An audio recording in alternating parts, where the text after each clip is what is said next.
Tell me why Bell Hooks, she died in December of 2021. And 6 months later, guess who died after her? Who? Kevin Samuels. The polar opposite. It was just like when Joker lost Batman. I don't think anything that DJ Akademiks does is that groundbreaking. If DJ Akademiks wasn't being a messy nigga online, it would be another nigga being a messy nigga online. Like, nothing he's doing is pioneering anything. Nothing he's doing is groundbreaking. Nothing he does is unique. You're acting like he's really like this amazing journalist. Like I said, the Millie Bobby Brown saying she getting text messages from Drake and stuff like that's stuff that you can use, but are you righteous in yourself to be able to throw that stone at another man? He without what's the Bible verse? He without sin throw the first stone. Mm-hmm. Are you able to be that person? I don't think so, Kendrick. This podcast is sponsored by Graffiti Tax Services. For all your tax preparation needs, you can go to graffititax.com. We're going to put the link right here. It should be somewhere. And yeah, you can head to them for during tax season. And if you have any financial or tax preparation questions, head to Graffiti Tax Services. They're our new sponsor. Thank you to Graffiti Tax Preparation Services. That's it. All right, man, we back at it. Well, first we got to start off. We got to do a little retraction. I got to clean up some things here. Got to do a little correction. Mm-hmm. So in our latest little clip, Terrence Howard video that was going insane, that Auntie Terrence should be ashamed of yourself. I be eating up these thumbnails, like. But I want to make a correction. And in the story that I told about his father, I said that he killed a Santa. That was incorrect. He killed a father of 3 that was in the line with him. It was said that he allegedly cut him off or try to cut lines, and that's what the altercation came from, and that's why the 11 months is what he got there. Yep. So I just want to make sure that some of y'all, though, in the comments, you're weird. Extremely. I didn't think we were gonna have that reaction to that content. It was just like y'all was supporting the funny math. I thought that was questionable. Like, I'm not about to argue the foundations of mathematics with any of y'all in the comments. I'm sorry. And then I thought it was kind of weird too. Was like they was kind of saying he was under attack. Somebody said he was under attack and we were being mean to him. I don't think him having to go back to work is him being under attack. And you know what we didn't add in there? This is so fucked up. This nigga tried to get out of paying his taxes because he said that he was a son of a slave and he shouldn't have to pay taxes. Oh yeah. Nah, I fuck with that. So I mean, I'm just saying, like, I fuck with that. I think he was getting his shit off with that one. That was one time the math was mathing. Yeah, that's why he got his own math. He don't want to pay taxes. That's what. Hey, you said that the last episode. Well, I think you said his math got him fucked up. Oh yeah. Are you tired of paying a lot of money for your vacation? My name is Shirley Proctor, and I am a partner with Tavodian, a traveling membership group. I can help you save time, money, help you and your loved ones see the world.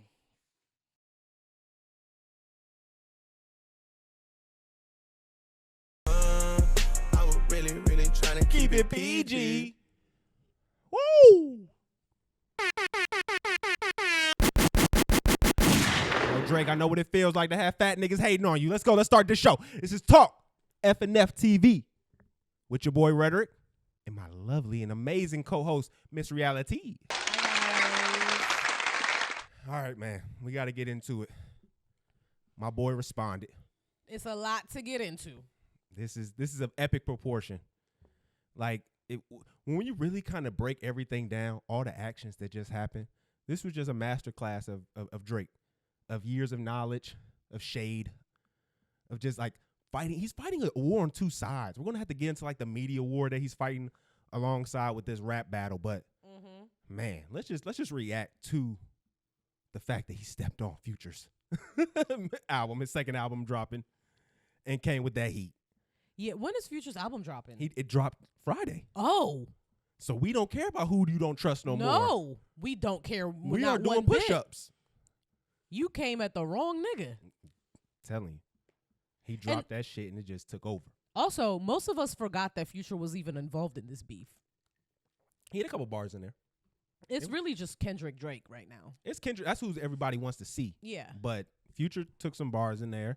Ross took some bars. We're going to go through everyone who got hit up. It's so much going on. It is. I think we should probably start with Rick Ross. Mm-hmm. Just because for the simple fact that he was the person who responded the quickest. So I just want to note this first here.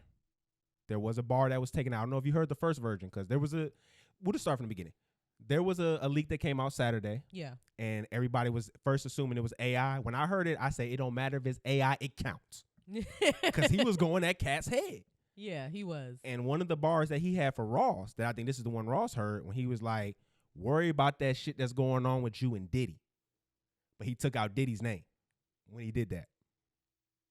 That was so he was talking about Ross? Yeah, it was in that same part where he was going about what's going on with Ross and Diddy. We know that they boys. We know that they amigos, but it's Diddy's going through his issues.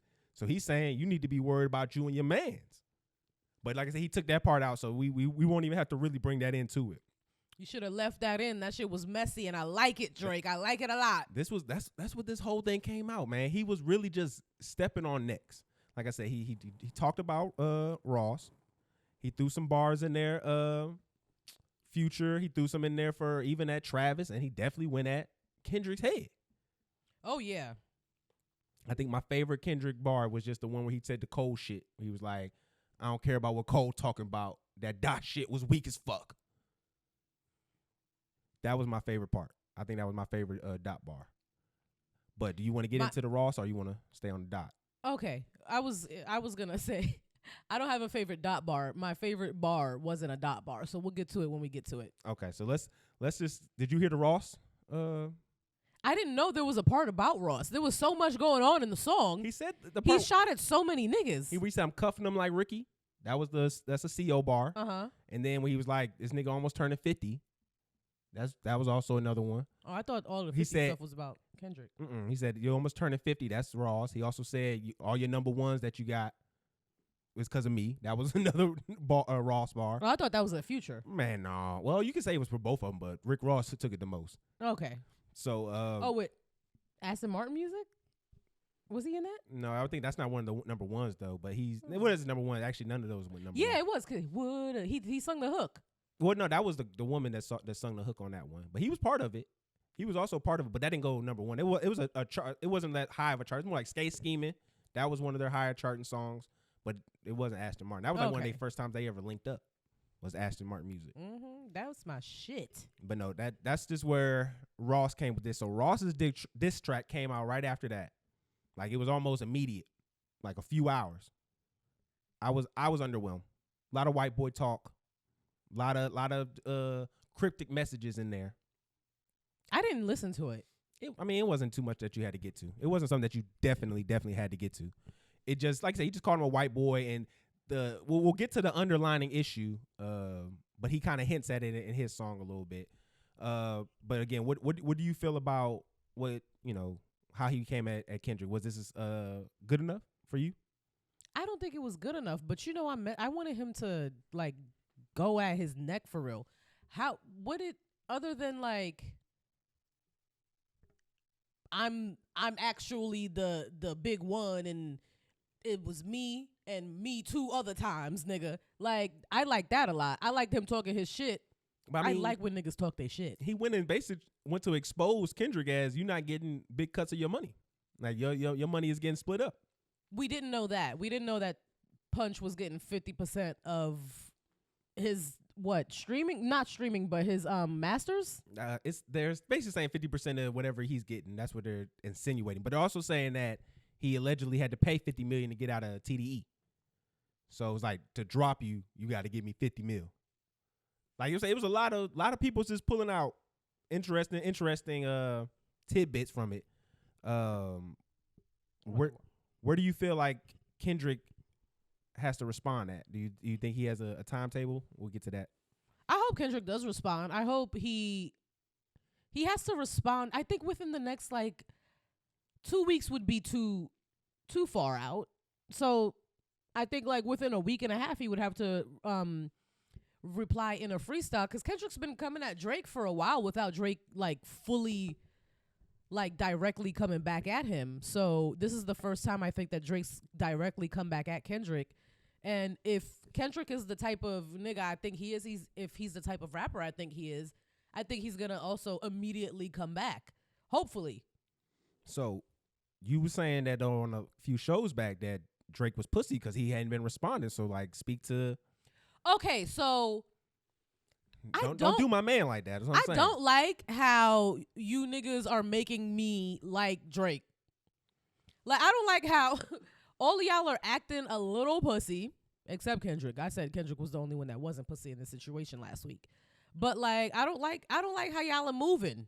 Everyone's like staying quiet, you know? Like, I didn't like that. So I love that Drake came out and put out a track.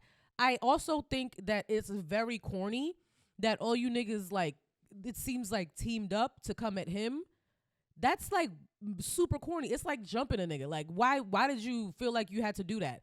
I do feel like it's just a little bit corny for Metro to like basically gather the Drake hating Avengers to try to come at him.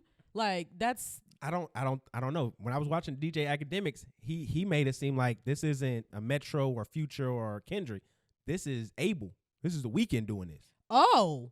Because he said that when he said Abel cash taking Abel money, and that's when he went into the he do what we do for bitches, they doing for niggas.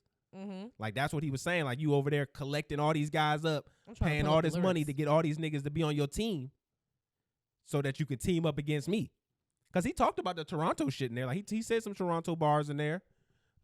He talked about, I think his name was Baca. He said somebody's name in regards to that. Like I said, Cash is the Weeknd's manager. So like I said, it just seems like he feels like this is a Toronto thing that they're trying to just get more team members for. And so he using it, getting Future to do the double album, getting Kendrick on there. They spending this money to make this happen. Because if anybody knows where the label money going to, it's going to be Drake. Okay, so that bar was at Future. I could never your first number one, I had to put it in your hand. That one could be, like I said, it could be either him or Ross. I believe he gave Ross a number one too. But no, the number one is Ross, but the second part where he said giving him his songs, he said that about Ross too. So do you think that, like, because it seems like artists are like relying on Drake. Yeah, he spoke to that too. Right? So do you think that that's apparent? I think that it is. I think there's a changing of the guard with a lot of things. Drake is kind of altering his trajectory and where he's trying to make sure he lands at. Because like I said, it was a lot of folks who was accusing or showing, reference tracks for songs he put on his last couple projects. The Yachty one. There was another one they said it's Cash Cobain. Is that the dude's name? I think that's his name. It's like Cash Cobain or something like that. I don't know who that is. He's another person who they said him, and then Yeet. Yeet was another person they were saying like a lot of those songs were written by them, and then Drake just, did put the Drake sauce on it. So I can just see where now like it's a change of the guard. You guys are not as hot as y'all used to be.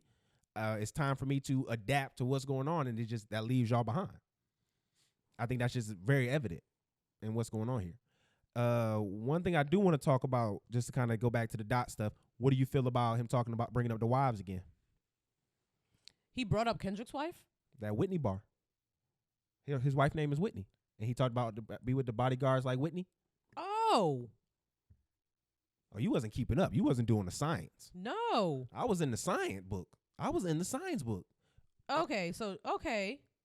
I just feel like that was a weird place for me because Drake, Drake, you put yourself in a weird and awkward position because once you bring the Whitney Houston bar in there, that Millie Bobby Brown versus that can be flipped.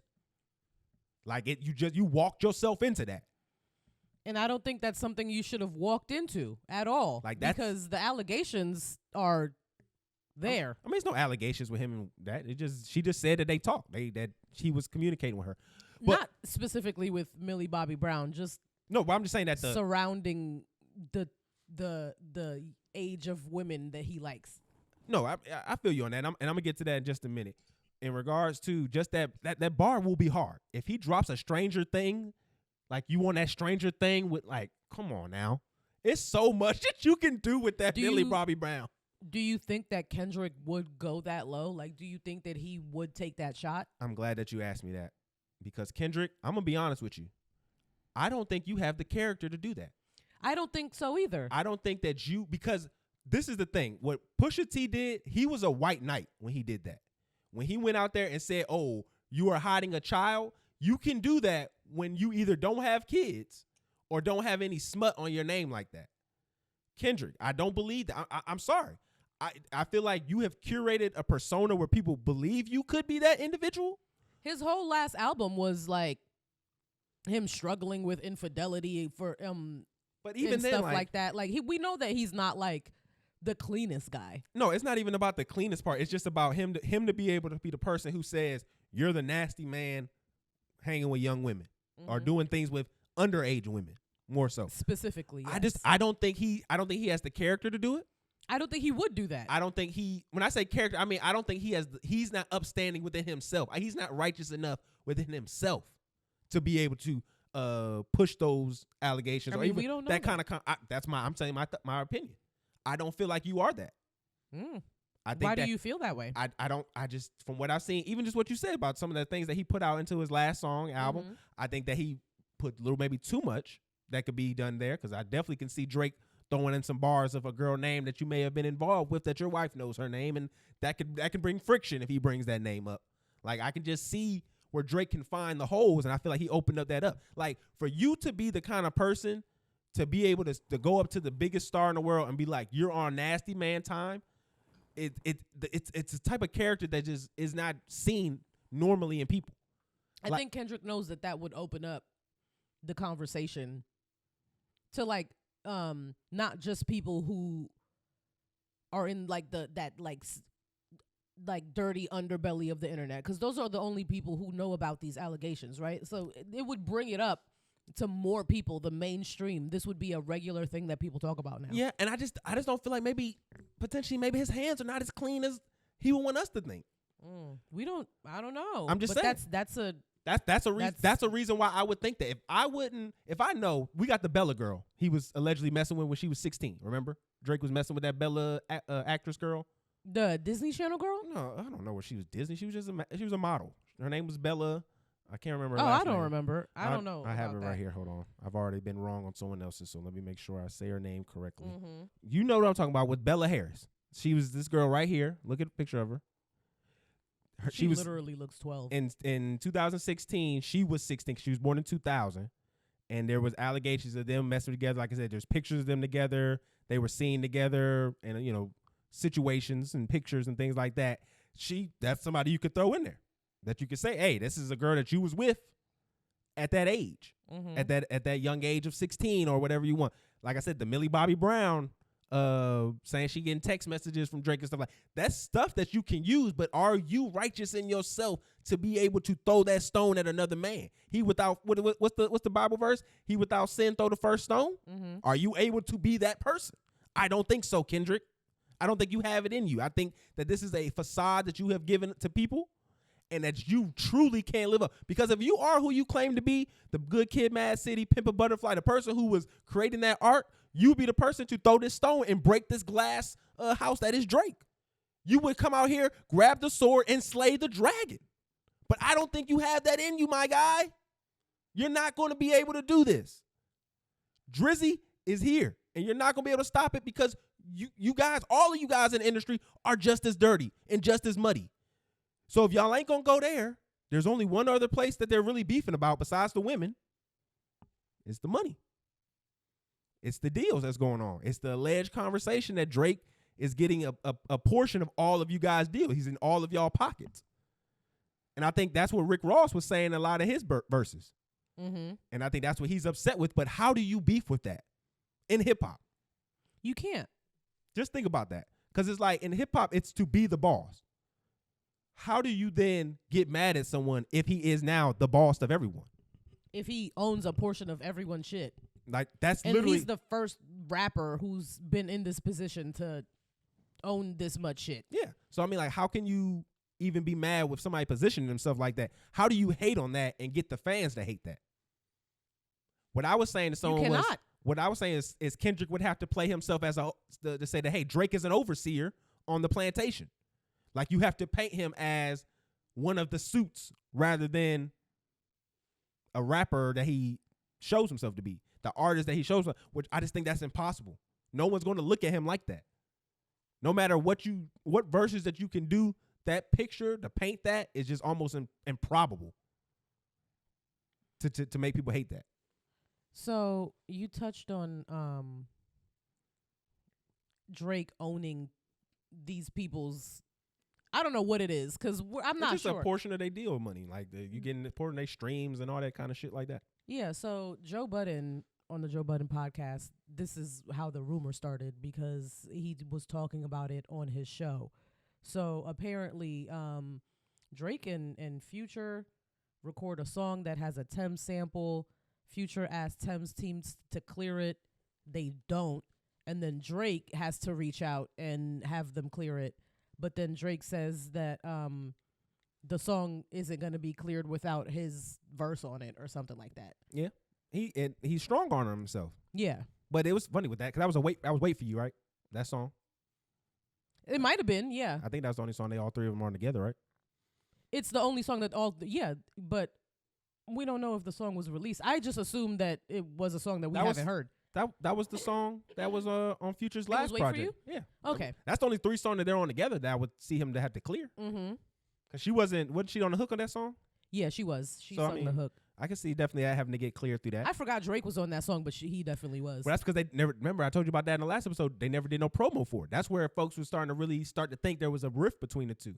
Because they never was seen. It was a huge song, and Drake never showed up for any of the, I don't think they ever even performed it together. There was almost zero promo for it. So that's where it was crazy, where everybody was like, this is something going on with them before the whole, For All the Dogs, or what was that? No, that wasn't, what was the song with him? Her Loss. Him and 21 Savage. Because people thought that was going to be What a Time to Be Alive too. So the record company that apparently Drake has a stake in is Gamma Records. So Rick Ross and MMG are signed to that. And there's a bunch of other labels signed to that. Death Row is under that. So Snoop Dogg technically. And it's a lot if Drake is actually a stakeholder in Gamma Records. I mean, I can see with the deal that he signed. Because he had just renegotiated his contract not too long ago, right? Yeah, I can definitely see the deal that he signed and being as much as it's being alleged to be that, yeah, of course. Part of my deal is I'm getting a portion of everybody's money, but the way that I do that is I have to be an active A&R. Like, I'm literally being A&R and I'm on the track. Because the thing is about Drake is his superpower, at least he's cultivated this far. It's unprecedented. No, what I'm saying, the superpower is to be able to put the sauce on something. Because even if you listen to the Yachty shit that they try to say was the reference track, it ain't got the same sauce until Drake put it on there. Yeah. That Drake sauce, pause, is legit. I said pause. No Diddy. It still didn't no sound Diddy. right coming out of your no mouth. I'm Diddy. so sorry. It still didn't sound right. I'm trying to look up who else is under Gamma Records. No, I'm pretty sure if you do the science on it, it's probably a lot more people more than we think. Did you hear ASAP diss when he said on Futures? He said something about he hit Drake's baby mom first. Yeah, okay, ASAP. If you going to do this, you have to bring the dirt. You can't say you hit it first. You have to explain. Ray J what already happened. did that, and he did it best. It's not even about the hit it first. He has to get into what. Remember what I told you? What allegedly happened? Get into it. The story that is juicier than you just hit it first is that you hit it the same night he allegedly got her pregnant. That makes it better. You could one up what Kanye did, and Kanye said y'all was in a threesome. You could definitely clown a nigga for being the nigga that gets the girl pregnant in the threesome. In the train. Like you left a caboose in the train? That's insane. Because I always assumed that this was a one-on-one situation that Drake got this sex worker pregnant, but it wasn't. Allegedly. And I think that's the best way. Like, you guys have to play dirty with Drake. You guys have to get your hands in the mud.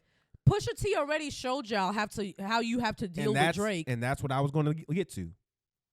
He set the bar. He already showed y'all how you got to deal with this man.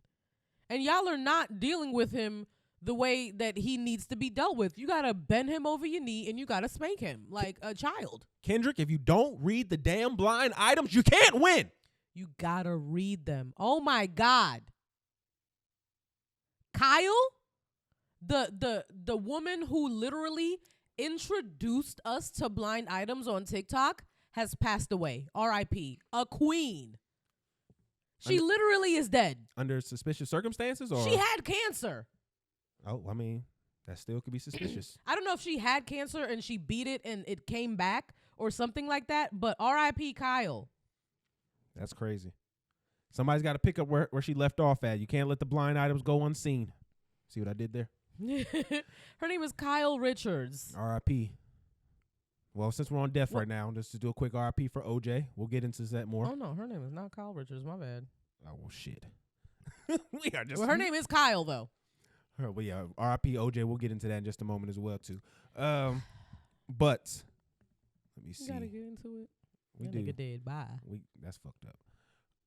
That's fucked up.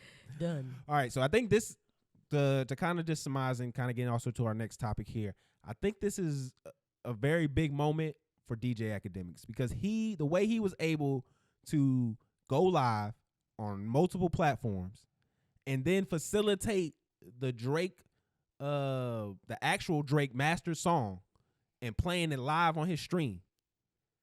Like, you can't say that this guy isn't who he is when it comes to the media game. I know you aren't a fan of him. Posted in another nigga hood like a bad bitch. Yeah, but I know you're That's not a what that fan of him. reminds me of. I know you're not a fan of DJ Akademiks. But can you say No. without any kind, just be objective here. No. Be objective. I refuse. The media run that he's on is unprecedented. You can't not acknowledge that. This nigga was cuddling with Joe Budden. He was cuddling with Joe. Like, how do you want me to respect this man? I know Flip was jealous. Flip was in his feelings. Flip literally had a whole temper tantrum I'm when pretty he saw that. He was biting his bottom lip and He punching threw his air. phone. Oh, for sure. He said, yo, JR, come get this. Come get these niggas hugging. But no, I just think it needs to be acknowledged, man. Like, the fact that this guy went from being in a room with a camera and a live stream and to turn himself into the media personality that he is now, you have to respect it. Even with what we're doing right now, it may not even feel possible if it's not for DJ Akademiks. Like, you just have to acknowledge that. Turn all this shit off right now. I'm just being honest. Turn all this shit off right now. I'm being honest. You can't hate like that. You can't have that kind of hate in your soul for him. We can kick the nigga back in when necessary. Yes, I can. Not in this way. You cannot yeah. objectively say that this nigga is not been necessary for where culture has been shifting. He is not necessary for where the culture has been shifted. Okay, explain it now. Now with reason. I don't think anything that DJ Akademiks does is that groundbreaking. If DJ Akademiks wasn't being a messy nigga online, it would be another nigga being a messy nigga online. Like, nothing he's doing is pioneering anything. Nothing he's doing is groundbreaking. Nothing he does is unique. You're acting like he's really like this amazing journalist and philosopher of culture and not philanthropist, but there's another word I'm looking for. But he's not that. He's literally just a messy fat bitch in front of a camera yelling. And he be riding dick real well so that other niggas be like Drake can give him the opportunity to do something like premiere the diss song. That's why he over here cuddling Joe Budden. This nigga's a dick rider. Are you finished? He sucks dick very well. Are you finished? Can you stop hitting the mic too? Jesus Christ. I hit the mic one time. No, that's your second time. But what you're ignoring is the fact that DJ Akademiks is one of the most hardest working individuals. When he is consistent, he keeps the same passion and energy like he had when he was 10 years ago starting this shit. He actually cares about the product that he's producing. I do commend you for having the same energy because it physically you should have less. That's hate. But you can't, like I said, to end, like I said this tweet the other day, is to hate DJ Akademiks is to show your own self-worth. Because you can't hate this man without understanding his grind. It's the truth. Like he put himself in position a lot better than a lot of other people have. There's people who cannot, bro. There are folks who cannot handle just the disrespect that comes from you is all in his comments just as much every day. Talk about 10 times 20-fold. Smaller platforms who get the same amount of disrespect. No, not like that. Not as big as his platform and gets it the 10-fold that he gets and still is continually do it. Not just from the fan base. He's easy to disrespect. But to be able to weather the storm is also a superpower. That's what I'm saying. Like, you're not giving credit to credit's due because you just want to hate on a nigga. That's cool. But I'm going to give the credit where the credit is. If we want to kick this back in, we can kick his back in about what he just did with Donald Trump Jr. What do you do with Donald Trump? He just had an interview. He live streamed with Donald Trump Jr. I didn't even see that. His stuff does not pop up on my algorithms at all. He couldn't get big Trump. He had to get little Trump.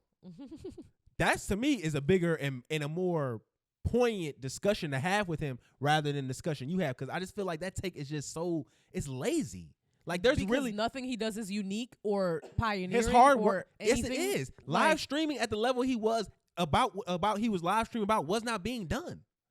He was the only person doing that. And even people who try to copy cannot stay and be as consistent as him. Like, that's just legit. You can say what you want about that, but that is legit how it is. Okay, Nobody else is doing that. Disagree on this, so. No, I'm just being for real. But I'm saying we can get into him being commandeered by the right. I think it's just true that like I said, you can't trust these C niggas. These C niggas will cut you down every time. When it comes to that money, when it comes to that opportunity to just create their profile to be bigger, C niggas will cut you. Nigga? DJ Akademiks. That is an African American man. No, he's not. He's literally born in Jamaica. That's crazy. That's Captain C nigga right now. How did you not know that? I don't know things about this man. Yeah, I mean, I would think that you from New York. You would be like, familiar. why would I know? I don't like him. Doesn't mean you wouldn't have to know things about him, like being Jamaican. No, I don't. Why would you know things about people that you don't like and you generally don't enjoy? I know. So you just scroll past it. Like, I don't know anything about this man other than that I don't enjoy him. I guess with me, the reason why if I don't enjoy somebody, it's because I actually have a reason to. So to get that reason, I have to. Every time I see a clip of his, it just makes me cringe. Everything that comes out of his mouth, I think is corny as fuck. So I just don't listen to it. But that's not fair because you just watch cuts of the live stream. So like you're just getting the worst part. That's like if somebody just took the worst parts of our 2-hour broadcast and just said that was you. I'm not giving him a chance. I understand you're not. You can't. You literally can't. I get what you're saying. What you're saying is rational. You can't judge somebody off the clips, but that's what I'm doing, and I'm sticking to it. Say, hey, DJ Akademiks, stop doing that Republican shit, and I'll rock with you.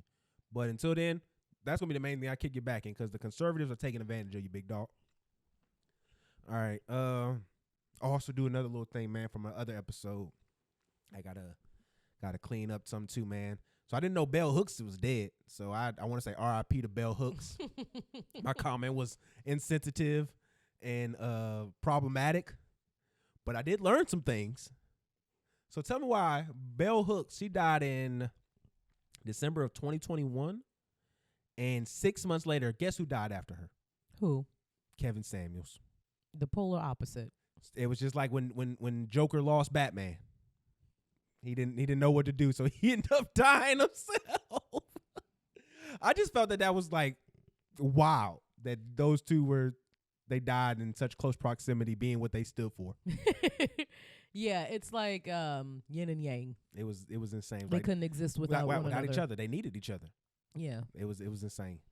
Wait, because you said that your favorite Kendrick bar. My favorite bar from Drake's whole thing was Metro, shut your whole ass up and make some drums, nigga. Like, I don't want to guess who the bar is about, and I don't want to guess what you're saying. I want you to be like, you bitch. This is like, I like that a lot. And Metro can literally never make another beat ever again in his life. Metro got to get in the booth. Technically, from what that stems from is that there isn't any beats that he makes. He just adds the drums to it. So basically, there's been accusations that he's the Drake of beats. Yeah. He just adds the Metro sprinklings on it. And they both got good sauce. Hey, yo. I can't say that. All right, so let's get into the Netflix show that I watched. So, Unlocked, a jail experiment. So, first off, I want to add here, I'm a former correction officer. So, I was a correction officer for 6 months, and I was in one of Georgia's toughest prisons. It was Smith State Prison in Glenville, the home of Shannon Sharp. You used to see that sign every time I would go to work. You would see, hey, Glenville, the home of Shannon Sharp, and then a big-ass prison to your left. Bow-legged king. That's fucked up. Don't do that. So I said king. So this show is basically about jail. So I want to kind of clarify that too as well. So prison and jail are extremely two different things. What is the difference? Because I mix them up all the time. So jail is where you go right after whatever happened to you. Like once the police arrest you, they send you to jail. So you can be in jail for either if you don't have bond or you can't pay your bond or you could be a danger to the community, so they keep you there. Yes. Prison is where you go after you have already been sentenced. So you're staying there. Mm-hmm. So yeah, you basically you know exactly how much your time you're doing there. You get your sentencing, your time, and then they send you to jail. They send you to prison. So you could be tried while you're in jail. You get guilty. You're still in jail. Then they take you for sentencing. Then they'll ship you off through the prison process. So jail is just anxiety. Jail is the worst. Jail sucks. Prison's like summer camp compared to jail. Like it's jail is like a box with 4 walls, and somebody you don't know that did something almost could be twice as bad as what you did. Yeah, like that's crazy. You could be in there just for like some you can't pay bail for like a bunch of parking tickets with a nigga that murdered somebody. Yeah, you could that murder. That's exactly how it could be. Unaliving. But no, that's how it could be. So in this show, they have a sheriff who his name is Eric Higgin. He is the sheriff, and he comes with this idea where basically he takes some of the principles from prison. He doesn't acknowledge it like this, but he takes some of the principles from prison and extends it to the jail, where basically they remove the guard out and they let the prisoners police themselves. So when I was a correctional officer, just to kind of give y'all an idea of where I had, again, I was at one of the max prisons, worst prisons in Georgia. I had 101 men in me. And then there was a dude in the middle and then another guy, and he had 101 men in just him. So I was don't like that. So Drake was 20v1 nigga. I was 101v1 nigga. So that is basically the environment similar to them. One of the rules that you learn early on when you start being a correctional officer is a phrase like this. It's called the dorms police themselves. Meaning you as the officer on duty do not have to wield your authority, that the people and the older people in the dorms will do that for you. So that's kind of what he wants to take into the jail program. They kind of they introduce you to a few guys who are a little bit older. You have Tiny, Eastside, Randy, who they call True Story. And Randy is a character. Randy is pretty much the guy that you follow through the whole time. That's the old nigga. The oldest guy there. He's buff. And he's an orderly. So what orderly is a person who is usually given a job in the prison or jail, and they do the cleaning, they do trays. They kind of are an assistant to the correctional officer or the officer who is working that jail. Mm-hmm. So this is just crazy. He's like the boss. So when they tell them what they're going to do, these guys, it just creates almost an immediate fraction. The older guys want to start getting in control and start dictating things, and the younger kids obviously super, super resistant. This is what the messed up part is, because this happens with any time old and young guys mix in, especially when you get into this prison system. You got to incorporate a lot of black and young brown boys that's also going to be involved in this. The issue when you get these two is that folks ain't practicing what they preach in these situations. And also, too, everyone is a hypocrite. Yeah, but also too, you got to also take into consideration that these aren't the top 10 percentile of our American public either. No, these are men who already decided that they weren't gonna follow the rules, and then weren't smart enough to do so they got caught. Well, technically, they didn't society yet. They've been accused of not following the rules, Allegedly, and they just have not been sentenced or been determined that they did that. So they definitely got caught. Allegedly, I mean, they got enough evidence to put him in jail. We'll say that. Allegedly. So the thing with True Story, like I said, he real chain gang brother. Like I could tell you've been in the system for a minute just by the way he communicate. Yeah. Like there was one scene where one of the younger white boys was being disrespectful to one of the officers, and he sent somebody to beat this nigga ass. Literally just jumped on him, beat him up in the dorm, and when they came out, they was like, "Oh, I hit my head." And that's another thing too. Like the dorms, like okay, I'm gonna let y'all understand when I was in I never walked into them damn dorms. I was not trying to do that at all. They wanted us to do these things called I can't remember what kind of checks they are, but they wanted us to basically do bed checks, where they want us to go in there, search them. Shakedown. That's what we used to call them. They wanted us to do 3 shakedowns a day. Nigga, please. No. You want me to do a high max, potentially a murderer? You want me to shake down his room 3 times a day? No, sir. Not doing that. By myself? That's what they want you to do. No, not doing that. They did a shakedown in this show, and it was a full team of like tactical gear and everything. That was the only when they brought the CERT team, that was the only time they respected the shakedown. Because them boys came in looking like they was ready for problems. They look like SWAT. It was one time where there's a group that goes to each prison in Georgia, and they just go in and just shake down every dorm. Like they just go in and just shake it down. They come in and they're merciless. Like I'm talking about they unscrewing things, they moving things around. Like they get to it. And when they come around, they strip the boys naked. They do all that. You gotta bend over and cough. Yeah, you gotta let go of your they extend a authority, and that was where it's like you don't really have that kind of power when you're the day-to-day CO. So like they only get that every once in a while. But here, that's where they started this off at. So after they did the shakedown, made sure they got everything, folks started doing their thing. So they introduce you to a lot of chain gang behavior, like the coffee sticks. That's a real thing.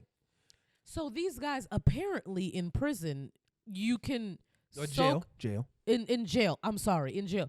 They probably do this in prison too. But they soak like paper towels or like toilet paper and coffee, and then they roll it up and then they smoke that. And apparently it just gives them the sensation. It's satisfactory in some way. Yeah, it gives them a sensation. In prison, they getting a lot more in there. Like they getting more drugs in there, tobacco. Like there was this one guy who was in one of my dorms.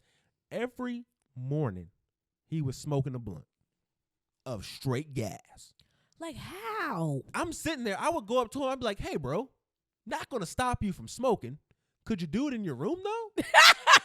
And he goes, "Fuck you." I'm like, all right. Salute. What? Is this what's happening in that was prison? That was real prison chain gang.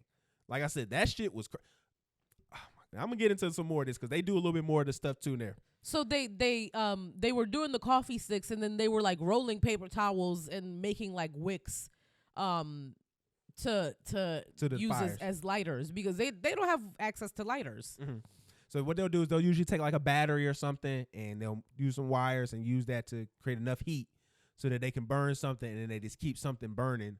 So that, they have flame and fire to use. In a different lifetime, these niggas were inventors and scientists and chemists of all sorts. No, it goes back to what we talked about the other episode. When you have time, you can figure out almost anything. Yeah. When you have time to sit around and think, you can figure out almost anything. They also show some more like real, like surreal live stuff into it. Like they do commissary. So commissary is a big thing in prison. You can't play about that. Like, if the commissary don't come, you can almost be assured somebody's gonna get beat up that week. No lie. Like when working the prison, makes you. That's the only thing they have. Yeah, that's the only thing of real value. Yeah. Like I'm trying to tell you, when I worked in prison, there's a reason why when you buy them little ramen noodle packs, which they call soups in the prison, in the chain gang system, why I really don't like to eat those. because it reminds me of chain gang, honey buns, chain gang shit. All them little orange type chips, like the puffs and all, chain gang shit, nigga. I don't like any of it. I'm not a fan of chain gang food.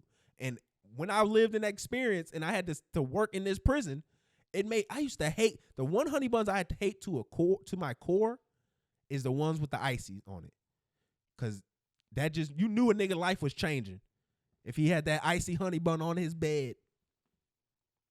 I'm glad I didn't work night shift. What does that mean?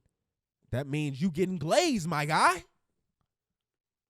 You're getting glazed, my guy. I don't like that. I don't like that at all. I don't either. That's why I didn't work night shift. So then they kind of show a lot of fucked in prison. Yes, that's happening. There's guys who they bunk up together so that. Did you see it? I didn't work night shift. It only happens during night shift. Like they wouldn't try to get it in during the day. No, during the day they just straight jackers. They'll just pull out jack on you during the day. What? Yeah, especially for the women. Like if you was in there, you would get jacked on every day. No lie. Not funny. No, that's not for funny at all. A nigga will pull out on you every day and start going to town. Real Not talk. funny. Why do I keep laughing? I'm just for real. So back to this experiment here. They really do a really good job of showing like what you can do if you give the people in the system a little more grace and opportunity. Yeah. I think that was really nice because they let them get free phones, which is unheard of. They were able to call their family, have access to all their lawyers and things of that nature. They were all very happy about that. They also got 2 visitations a week. Yep, they got to have more visitations. And you got to see, like, one of the dudes named Tiny. Tiny's crazy. Okay, Tiny talked about how he stabbed somebody when he was 8 because they threw a football at his head.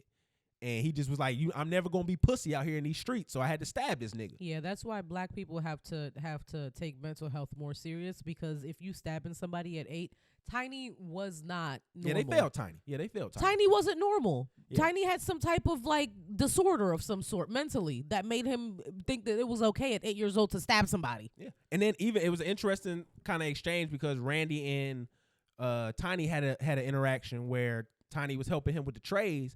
And this is a very big thing too, is like you expect if I do work for the prison, they gonna bless me with an extra tray, extra food, things like that, because again, I can use that for commerce and trade. Mm-hmm. That didn't happen. He was really pissed, and then you see them get into an altercation to the point where Randy put hand on Tiny. And Randy is the main nigga that's trying to preach to everybody to stay level-headed and this and that, but he doesn't practice what he preaches. And that was the main thing with the older gentlemen in this episode, in this show, was that they didn't practice what they preached at all. So you had another older guy named Squirrel yelling at everybody to do X, Y, and Z. He making hooch. So if y'all not familiar with hooch is basically where they ferment fruits and all this other stuff that they can get their hands on with sugar and breadcrumbs, all that kind of stuff, and they make alcohol, and they will get fucked up off of that. And he said that he was mad because it was his birthday hooch. Yep. That's when they got rid of. That's when they did the shakedown for the hooch. Yeah. But no, he was making the hooch in his room, but then trying to tell everybody what to do. So when they called him out on, he said, "What we do in the room is in the room now. Outside the room, inside the room. Hypocritical. Don't touch my hooch." Niggas don't play about that hooch in there though. Because it's like I said, that's their only good time that they can have when they doing with any of these kind of paraphernalias and things of that nature. But they end up getting themselves together after being threatened a few times, put on lockdown for a day or two here and there, and kind of get things in order. And they were able to kind of get things to a certain understanding. The messed up part is the white boys was the main one causing a lot of the ruckus early on. They was doing the most drugs. When Eastside stopped doing what he was doing in there, because, okay, let me tell you about this man Eastside, all right? Just to kind of understand what kind of white boy he was. He got arrested one time for going into a pet store. The nigga said he came out with a bunch of snakes and an iguana. The iguana, when he walks out, the police are right there. The iguana gets off of him, grabs and bites his dick. And he like falls back into the store and all this other thing. You missed one part. What? Go ahead. No, I'm saying the iguana bit his dick. Uh-huh. He's fucking high on meth as well, That's too. what I wanted you to tell the people. Yeah, that's what I meant to forget. He was high on meth while he did all this shit. True fucking crash out. But he brought that environment because a lot of white these guys, trash just encompassed. But a lot of these guys, they don't have anything else to believe better for themselves. Yeah. They never seen nothing else. Like, they're really the bottom tier of society for a lot of portions because that's how they've been treated. Mm-hmm. So you see that kind of like through this movie and through this series, and they kind of show that Sheriff Higgins was probably the first person to ever give a lot of these guys an opportunity and a chance to even show themselves to be able to take care of themselves. Because There were some of them that were like, yes, thank you for this opportunity. I don't want to be here and I don't want to come back. Please let me know how to not come back here. Like, I don't. And then a lot of them were like, please, I just want y'all to act right because we finally have something good and we don't get good things. Mm-hmm. And that was just kind of like the main takeaway from it. You end up kind of seeing like, the guys, even though, they had their, history and they didn't show where everybody landed out at the end. But you do see like Tiny, who gets out of jail, and he's, back living his life. I don't know if he learned a lesson. Because they asked him, he's getting emotional. He's like, I ain't finna cry. I'm a gangster, though.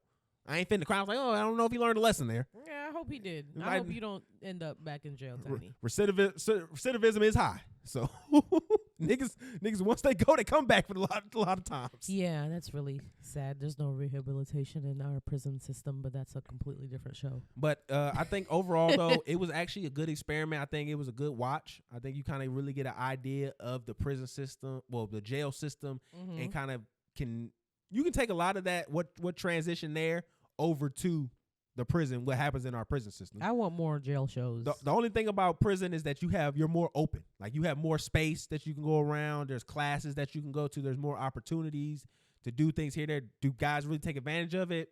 No. I mean, when you're sitting there, especially the place I'm at, when you're sitting there for 20 years, it's kind of hard to want to take advantage of it because you feel like you've lost all your life. Especially like I was even telling her she wasn't aware, like if you go there when you're a minor in prison for like until you're an adult, you got to sit in the medical, which is basically like being in a hole.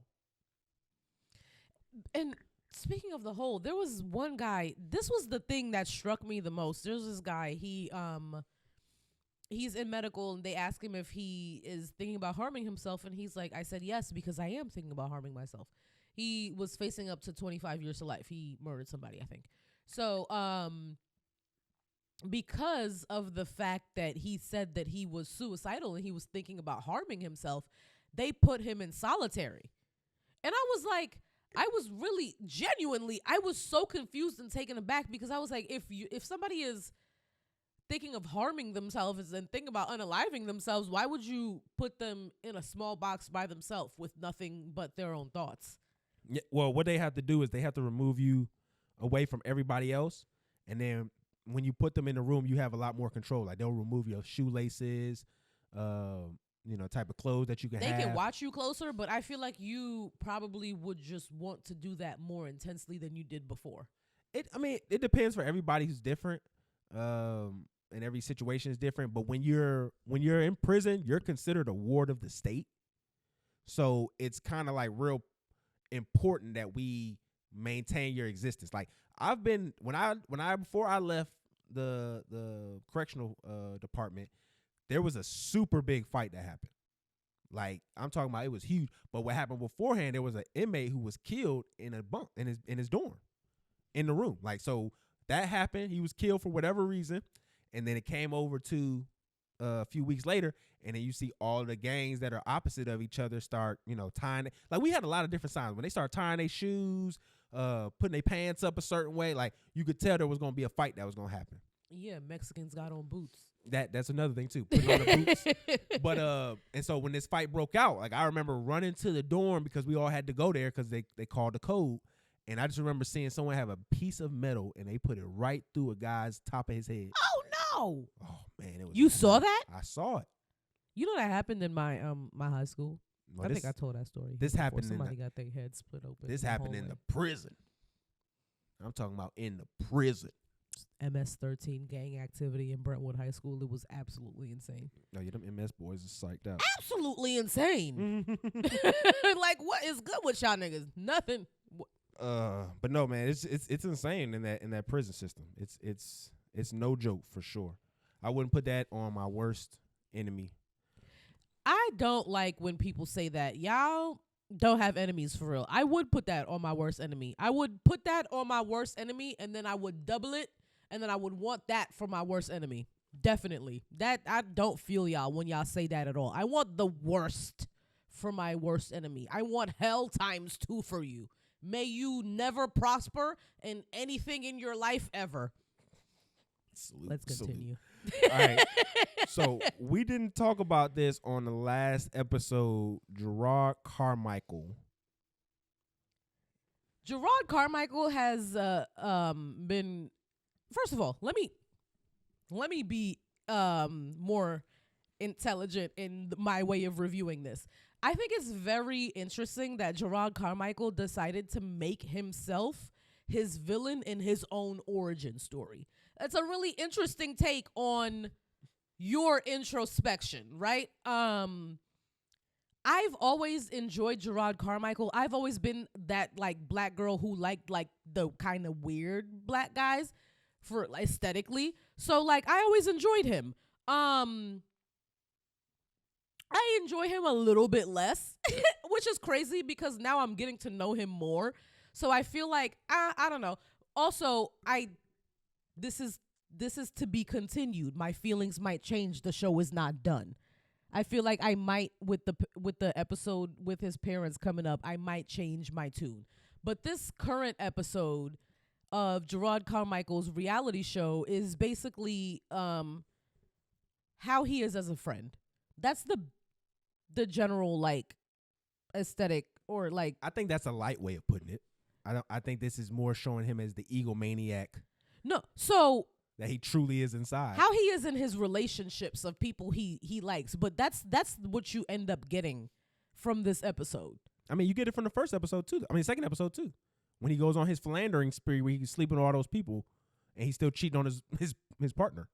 Yeah, like you. I just get that so much more when it's like you do this to the people who you care about. I outside of a romantic, like you just do this. I peeped it once he was laughing during the therapist session when he was snickering and laughing about what was going on. I can understand where it's like, I do all of this to you guys because you allow me to. The only reason he's with the people he associates himself with is because his success allows him to feel better than them or be better than them in his mind. So I can do whatever I want to you. So yeah. that's what it's clearly about. Like you don't have a friend come to New York with you, and when you're unsatisfied with their presence, just don't ask them to leave. You don't get them an apartment and then say, "Oh, because it's yours," and then 30 days later it's not. She came with a bunch of bags and she had no timeline of like when she was gonna leave. If that was something that you were uncomfortable with, you should have sat your friend down and you were like, "These are my boundaries. You can't stay here indefinitely. It makes me uncomfortable. I like you. I like my space more." But he also too, where it's like the whole, if one of us get on, we gonna, support the other one. I never thought I would get on. At that point, even that case, you can still be a person of your word, but still have to be a friend and tell your friend, you can look at her and say, "You're not gonna make it." We both can look at her off top and tell you, "You not finna make it." I don't like when you lump me into this, but yeah. That's real shit. She is able to cry on cue, which is amazing.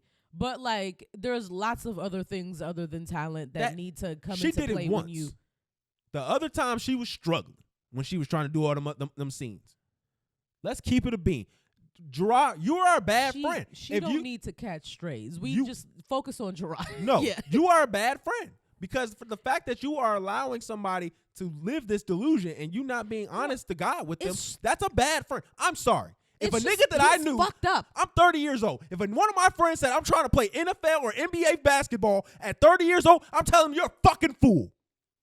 I'm telling them right now to their fucking face, "You're a fool, sir." Yeah, you. And I'm gonna keep it a bean. You're too old to achieve your dreams. Like that. Some dreams you get tapped out of, and some dreams you're just not good enough to have. Yeah. And as a real friend and as a friend who is successful in that, you should be able to tell somebody that. Like if somebody asks me to work where I work at, and I know that they have a hard time reading comprehension, I'm gonna say, "Bro, you can't do what I do." Yeah. You can't, you don't read well enough and comprehend well enough to do what I do. Yeah. I'm not saying that as a bad thing or you're less than me, but I'm saying that you can't do that. And that's where at him, that is a bad person. He's a bad dude. That's what this episode gave you. He also, so that's not even the thing that stuck out to me the most in the episode. The thing that stuck out to me the most was him being a best man in his best friend's wedding, and the day of this wedding refusing to wear this like Men's Warehouse suit. When, my nigga, if you're a best man in the wedding, you knew that this wedding was coming months in advance. If you didn't want to wear that suit, you could have just got your Tom Ford suit like before you went to the wedding. So he goes to the mall, tries to find a suit, doesn't find a suit, tries to find a black shirt, doesn't get the black shirt. He sits there, he eats a hot dog. He shows up an hour and a half late to his best friend's wedding as the best man, and he misses it. And then this is the same best friend at the end of the episode that he's reading the speech, his best man speech that he never got to give to his best friend. And then the friend is just sitting there like, and he, like, it's just so like, you're selfish beyond any explanation, and he knows this, and he's like, oh, maybe I'm selfish as a form of like, this is his shield, like this is his armor, his being selfish mechanism. Yes, like this is a defense mechanism of some sort, and maybe it is, but you just seem like a shitty person. And then after this episode, right, after he shows us time and time again that he's a shitty person, and then there's a whole compilation of him calling friends to apologize, and they're just like, you're a piece of shit. You're a piece of shit, and you could have easily apologized, and this could have not been a thing, but you're a piece of shit. And then, so he goes on the Breakfast Club recently. And the first thing, like, he doesn't even let anybody introduce anything. There's no morning, this is DJ Envy, Charlemagne the God, just hilarious.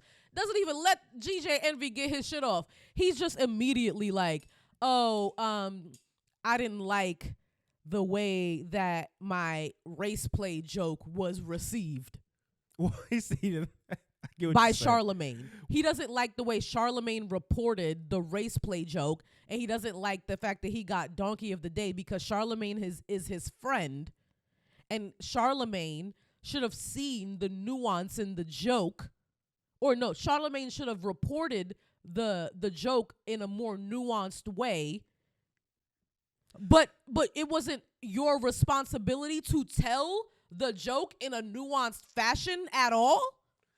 I think that's one thing too. I think it's also pretty rich in his criticism where he was saying, oh, you need to be more informed in your reporting of it. But then when he brought up the literacy laws in the state that Gerardus Carmichael's from, he goes, oh, I'm just a comedian telling jokes. Now it's okay. Charlemagne's a radio guy. He's not over here saying he's telling you truth every time. They have a whole rumor report. And he's like, oh, I only told that joke because my white boyfriend reads a lot, and when he reads a lot, he makes me feel not as well read. And then he said that he was like, I usually feel like the smartest person in the room, which I don't like that. I'm liking you less and less. He's pretentious as fuck. He's super pretentious, which is why he was such good friends with Tyler, the Creator, because Tyler, God, I love Tyler. Tyler, I have loved you since middle school, but he is also pretentious as fuck about his art. Tyler, if you have listened to a Tyler, the Creator interview in the last like 3 years, his last 3 years of interviews have been mostly him being pretentious as fuck. They're both the same. I mean, I can't speak too much. I don't really watch too many of I've watched every single Tyler, the Creator interview from the moment that he has become from Odd Future till now. Every single minute of every single Tyler, the Creator interview, and the way that his persona has changed in the media, amazing. I love that for you. But also, you come off as super pretentious. But I know that you're just an artist who's very passionate about your art. I think that in this next episode that's going to come out Friday, that it's going to be said that, you know, he's going to do the whole my parents don't like me because I'm gay kind of thing and try to get the audience back on his side.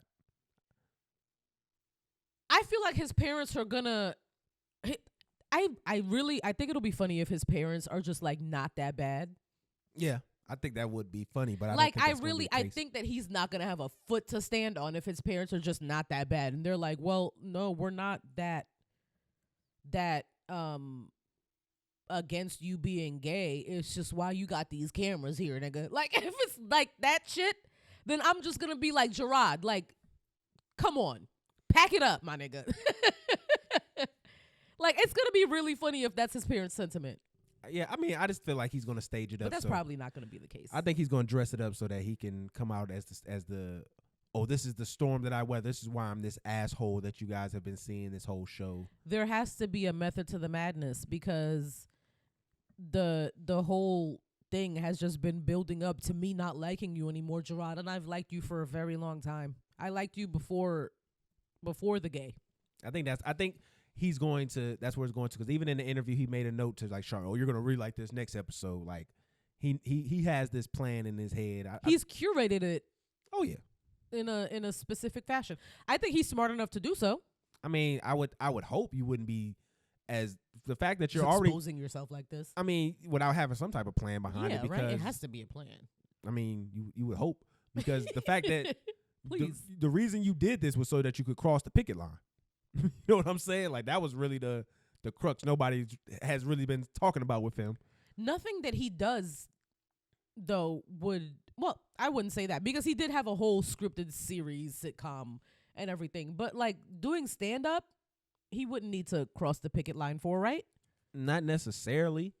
Like, he could have easily put out another stand-up special, but you that's not can't. what he decided to do. I think that gets into the weeds with it when you do specials, though. Specials is a little bit more, it's more in that line, because there's writers and stuff that do all that. There's writers. There's a whole bunch of. There's more. There are writers because I and would assume directors. that only the comedian would be the only writer, because he's telling his own jokes. No, you think comedians write their own jokes? Yes. No. I think, like, especially like those bigger comedians that are torn. No, there's some guys that do. So Dave Chappelle, Dave Chappelle would write some of his own like jokes. the actual true comedians. But I think I would, even then, I would think if the guys who aren't just doing Chris crowd Rock, work. if Chris Rock was doing a arena tour, he wouldn't be writing his own jokes by himself. Wow, I never. You should watch this movie called Funny People. They kind of go into a little bit of the behind the scenes of comedians. It's Adam Sandler and Seth Rogen, and it's about Seth Rogen. It's about basically being a comedian, and that's Adam Sandler is getting his jokes written from Seth Rogen. Like, that's part of the Oh thing. wow, I didn't know that was a thing at all. I just always assumed that comedians just worked on their content in smaller venues and just curated it for a couple years until they got a set of jokes that was long enough to make a special. Nah, niggas buy jokes. Niggas will buy a joke from you. Oh wow. They'll basically pay you to never tell that joke, and they'll be the only one to tell that joke. That happens a lot. Oh, I didn't know that was happening at all. We want to start this off with R.I.P. OJ again. Great American hero. Man fought the court systems and won. I feel like, it's commendable that you got to kill a white woman and get away with it. That's not what he did. That's not what happened. Is that not what he did? That's not what he did. What happened is He killed a white man and a white woman. A white woman and a white man died. They accused him of said murder, and he was not guilty. If the glove don't fit, you must have quit. Thank you. You must have quit. Shout out to Johnny Cochran, who was the actual hero of this R.I.P. situation. He's also dead. Yeah. And so is Rob Kardashian. Everyone from the case is dying. But no, I just think that I think a lot of people, it was just interesting to see like how ESPN handled it. They didn't want to like really treat him like with no praise and all that stuff. I don't think people have to do that. I think one thing we kind of like get confused with, and we try to hold the law to be like the end all be all for things when it's beneficial to us, but when it's not, then we debate it. To me, it's very clear that you can look at the evidence that happened there. And I see some people trying to say, oh, he was too old to kill him at this. Come on now. Nah, he was strong enough to kill those. If it's a surprise attack, that's all he needs. He's strong enough to surprise attack them. Like, There was a whole bunch of other stuff I was getting into. Have you ever heard of a Colombian necktie? No. Okay, I'll tell you about it off the show. It's kind of gruesome, but they were trying to say that's what I'm he Googling did it. that. They tried to say he did that to them, but I saw people saying that online that's what they were saying, but that's not that was never brought to trial because there wasn't enough evidence for it. That's what happened to him. Because people try to say like one of the theories was that it was a drug deal going wrong, like it was some drug cartel type shit. Other people say that his son did it. That's kind of been debunked too a lot. His son did it. Oh yeah, because I've never even seen that. The only time I ever heard of that was when you brought it up to me a couple days ago. No, there was actually on the ID channel. They did a whole investigation. Like they found like a locker box that had a knife. That had a knife in the locker box that was owned to his son. But they said the markings on it didn't match the blade that was used that night. Okay, but it was like literally that you watch the whole thing. It's like 4 or 5 episodes, and then they kind of show that why they don't think he could do it. It was more something to do with like where he was at that time, and in place of what happened, is why that they were like he couldn't have done it. But I just think people just forget like there was blood in OJ's car, like there was blood everywhere. That's why he went to. Well, that's the second time, right? Because there was a second. The second time he went to jail because he stole his own property. Oh, okay. The first time he went to jail was because, for this case, like I said, there was a lot of preponderance of evidence. Yeah. The nigga fucking had blood everywhere. Nigga had blood on the Bronco. What? He didn't do it. Okay. These niggas is hell, boy. Oh, shit. Oh, man. But I don't think he had help either. He said he did in his book, but I don't think he did. I don't think he had help. But man, that nigga did it. He might have did. He might have did. That nigga killed that lady. Like what? I just think that we should be able to have an open dialogue about it and understand what was going on. You know what's really surprising to me about it though? How many of you so-called media people were like, why did OJ have so much support of the black people? Did y'all watch anything? Like, do y'all actually care about this media life? Or do y'all just react to things in real time and don't do any kind of like searching? Like I said, I know I was wrong on the episode back, but we at least do some type of research here. Black people taking up for OJ, it was like a whole, it was a whole cultural thing. Well, it wasn't just that. Everyone was like behind him. Well, it was because there's a lot of things that happened here. Like the fact that Rodney King had just got his ass beat like a few years back. The fact that it happened in like the case, even though the murder happened like in the upper scale area, they took the case to like downtown LA. Mm-hmm. There was almost an all black jury. Like you couldn't, and it was mostly women too. Like you couldn't paint this bad. They said during one of the little documentaries that OJ said to Johnny Cochran that if this jury finds me guilty, I might have did it. Like that was the craziest part. Because these are my peers for real. Not even his peers. He just knew that the black folks was going to rock with him the way he needed them to. Yeah, especially he might have not known what the black women were gonna do. No, that's who they wanted. The black women were like, yeah, that's our nigga. No, if you watch the document, that's who they were trying to get. They were trying to get older black women. That's who they were trying to focus in on because they knew that demographic would be more than likely to vote not guilty for OJ. Mm-hmm. Like I said, if you watch this whole shit. Because older black women are always going to put blackness above womanhood. When they took the juries to OJ's house, and this will be the last thing we can move on to something else. Yeah. When they took the juries to OJ's house, he purposely removed all the pictures of him with white people and replaced them with him with other black celebrities. They purposely did that so that when they went into the house, they seen OJ with all these black people. Y'all are smart. Johnny. R.I.P. Johnny was that guy. R.I.P. Because you should be with Young Thug on that stand right now. He needs you. That trial would have been over. You know that trial's been going on for like 60-something days now? It's been longer than that. Longer than that? Has it been longer than that? Well, if you're talking about just the trial itself or... No, the actual, like, in the court. Well, then, yeah, cool. If you're not talking about how long it took him to get jurors and all that other stuff. Yeah. It's been way longer than 60 days. Oh, it almost damn. took him almost a year to get the jurors. Well, no, like, I'm talking about, like, when it... while they've been in the court. I know, and I added a separate fact. I acknowledge what you said was true, but I added on the fact that them just getting the jurors took like almost a year. Been taking mad long. It's crazy. It's crazy. No, it is. It's nuts. And then Young Thug is just tired. You saw that clip of him? He looked directly in the camera. He said, like, is this Modern Family, sir? You're going to prison. They gonna throw him in the key. He's been in jail for mad long. Imagine being in jail for that long. Young Thug is going through this Netflix show right now. Yeah, it's worse. Except it's because he's Young Thug. Niggas probably in his face rapping at him all day. He's probably by himself for the most part. Okay. I heard they was trying to get him with Gen Population, but I think he might be. If I was in a cell with Young Thug, nigga, you're gonna hear these bars. My homeboy was arrested with Offset one time. Oh wow. And Offset was day 62 of the trial. So yeah, I mean the trial is that, but when you add the days that with the jurors and all that stuff, absolutely way insane. longer. But so we did watch the Good Time show. I just want to make it to a quick Watch review is of crazy for what I did. I mean, I watched all the episodes. Yeah.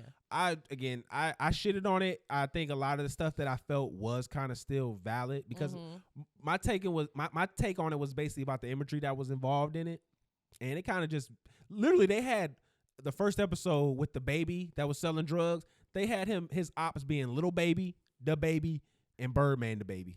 There was no nuance to anything that y'all were trying to say. It just seemed like y'all were just fucking making fun of caricatures of blackness and hoodness and ghetto-ness, and it was not interesting. I had a problem. I had a problem with the coming, like, the woman episode with the girl becoming, like, getting her period and stuff.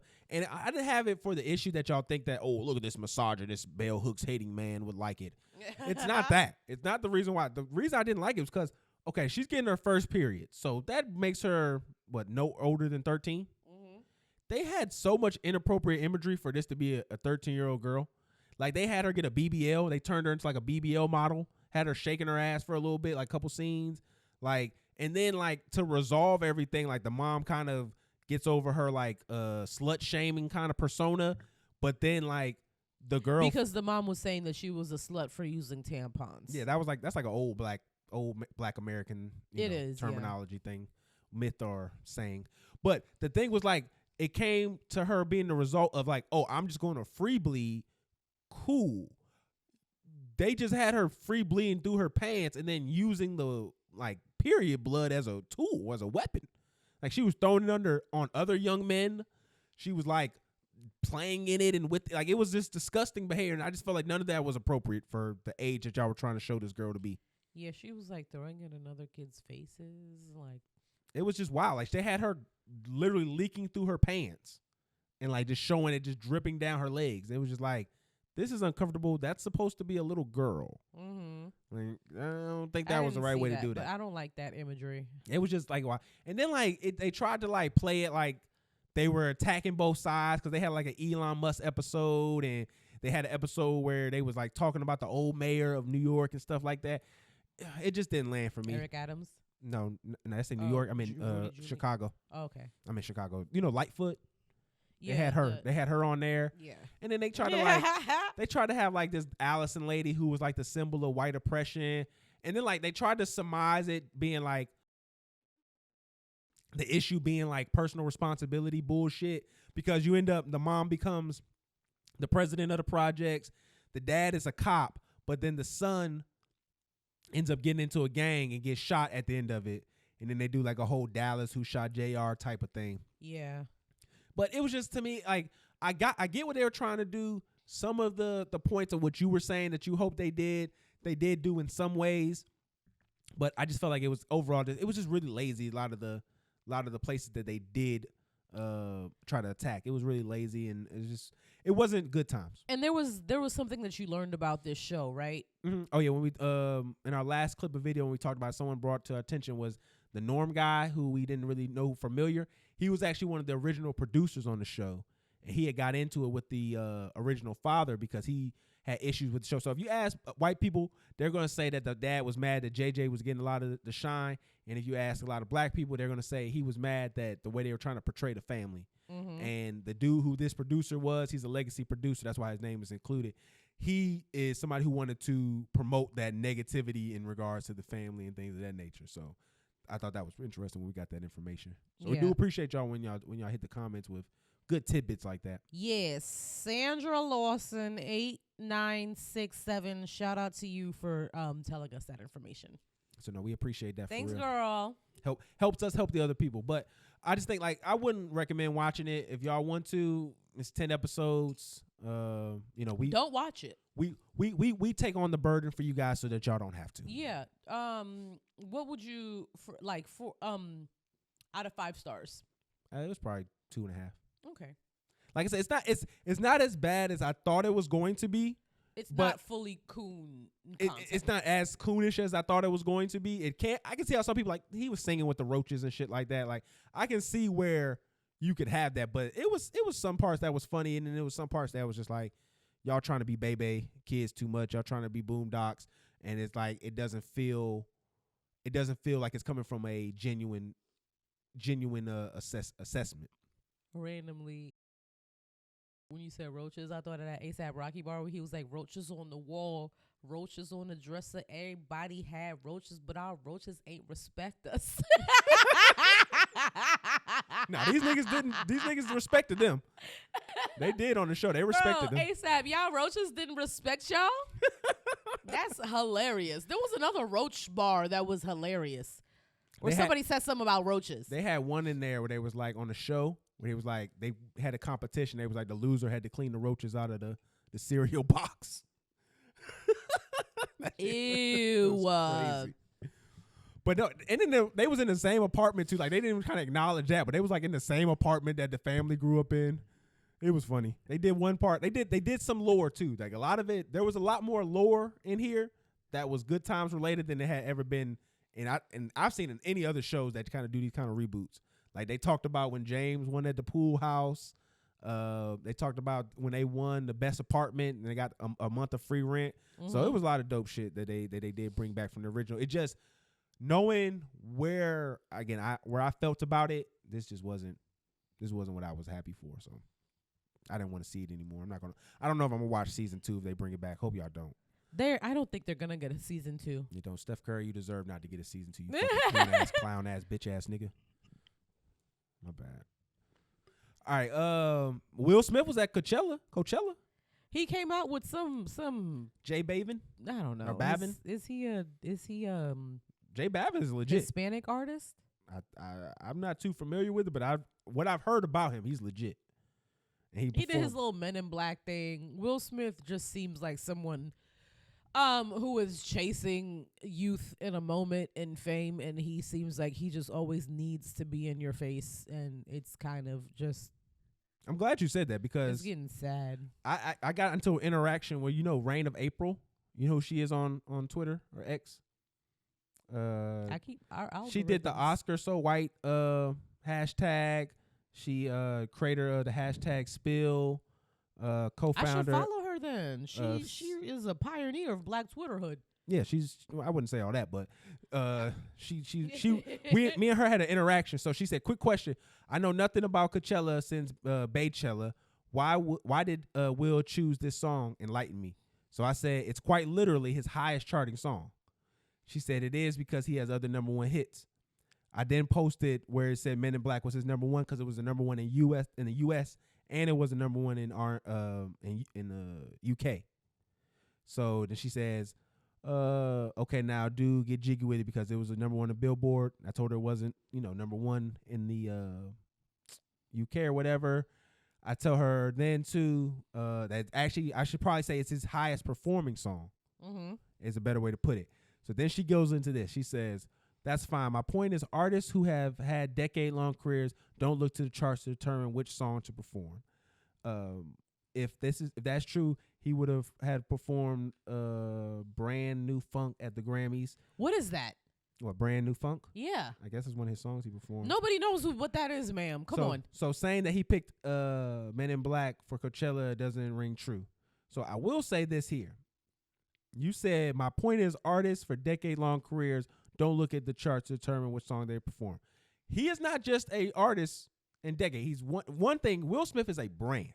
Mm-hmm. Will Smith is a brand, and a brand that is in the mud right now. A brand that has not put music at the forefront priority of the brand also. So. Also, too, when you also take that into consideration, you also have a brand where I've been tainted the last few years now to where it seems like my wife doesn't even respect me. Yeah. So if I'm in a position where it We're looks like begging them to know less about them. yeah, we're not even just begging to know less about. Well, if I'm in a position where I have my brand is not what it has been in the past, if I'm going to go on a big stage like this, I'm going to go my most recognized song, and not to you niggas. Something that has the most nostalgia to the most people. And it's Men in Black. And what people don't understand is like, here comes the Men in Black. That's my shit. what people don't understand It's though, not my for shit, a but I lot of remember black it. for a lot of black people, they think Get Jiggy With It is his number one song, his best, highest performing song. But not. the white people loved Men in Black. We got to stop thinking about just our little bubble, you know? And that's what I was trying to tell her, was like, you are looking at Will Smith and like he's Beyonce, and no, he is a tainted and bruised, egoed man who is trying to find favor in the world again, and he's doing it by his greatest hits. And he doesn't have a huge catalog to pick from. This Oh, he nigga has a got, good catalog now. Don't do that. Summertime, he got Okay, but if Anything but Switch. If you're comparing him to Beyonce, he does not have a huge catalog to pick from. He doesn't have decades of albums. He's got mostly Wild an Wild actor. West.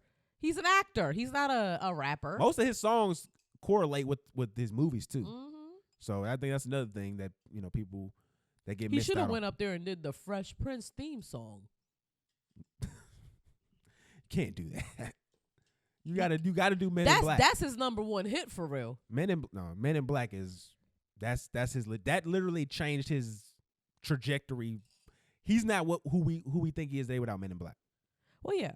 Men in Black was Men in Black was like truly, his Hollywood shit. yeah. I think Will Smith did not have the career that we wanted him.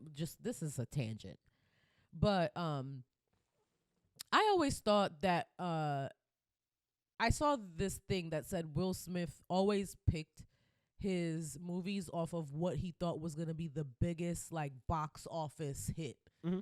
And he didn't pick it off of like what he artistically felt like closer to. And I feel like that's why we think of Will Smith as an actor who we know he has the skills, but the movies that he just picks flops. And if he was picking passion projects and things that he really believed in artistically versus trying to chase numbers, I think he would have had a different career. Maybe he wouldn't have had like box office smashes like he did, but as far as like critical acclaim, I think he would have been further ahead than he is. I think Will Smith is kind of like comparable to Drake. I would disagree in a way because he missed out on Matrix. He was supposed to be Neo.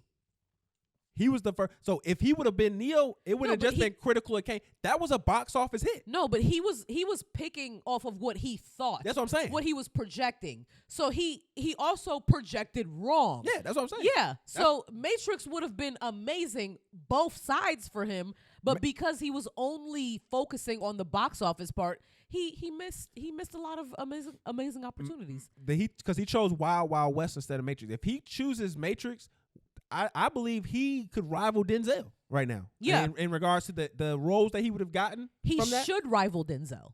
I would think so. Yeah, but he doesn't. Because just look at the roles that what's in the Keanu Reeves has gotten since then. Like you could argue what Equalizer is Denzel, right? I would say Keanu Reeves has a Hold on. Equalizer is Denzel, right? Yes, it is Denzel. So that's like his John Wick. Yeah. I think you could say that John Wick. Keanu Reeves has had a very like niche acting career. Well, after Matrix, he was low for a minute.